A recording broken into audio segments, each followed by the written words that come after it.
எங்க போலாம்? டீ கிடைக்க காசு இருக்கா? காசுலாம் இல்லை, நான் வேடிக்கை மட்டும் பார்க்குறேன். அப்பவா போலாம். நாயா ஒரு சாயா 2 சால்ட் பிஸ்கெட். டேய் மறுபடியும் கேட்கறேன், வேற எதாவது வேணுமா? நான் வேடிக்கை மட்டும் பார்க்குறேன். வேடிக்கை மட்டும் தானே? வேடிக்கை மட்டும். அவன் வேடிக்கை மட்டும் அப்ப எதுவும் சாப்பிட மாட்டான். ஒரு டீ 2 பிஸ்கெட்.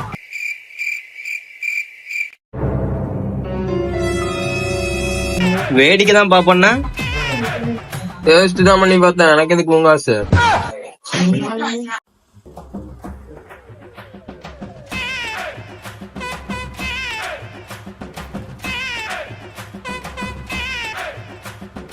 அது வை. அது எதுக்கு எடுக்கிற? என்ன சொன்ன என்கிட்ட? பாக்குறேன்னு சொன்னேன். என்ன பண்ணிட்டு இருக்க? அதான் குடிச்சு பார்த்தேன்.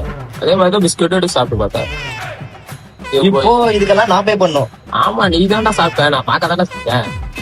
நீ தான் பே பண்ணணும். ஆயா பில் வாங்கிக்கோங்க. ஓகே மச்சான், நாளைக்கு அண்ணன் கூப்பிட்டு வந்துடுறேன். இதே மாதிரி நானும் அவனும் வேடிக்கை பாக்குறோம். நீ சாப்பிடு. எல்லாருக்கும் என்ன பார்த்தா எப்படி இருக்குது? இலக்காரமா இருக்குதா? உங்க அப்பா தங்கச்சி எல்லாரையும் கூப்பிட்டாங்க. நாளைக்கு குடும்பத்தோட வந்து வேடிக்கை சாப்பிடுறேன். செருப்பு கட்டி அடிச்சிடும் பரதேசம். ஒழுங்கா ஓடி போயிரு. வேடிக்கை பாக்குறான் நம்ம வேடிக்கை.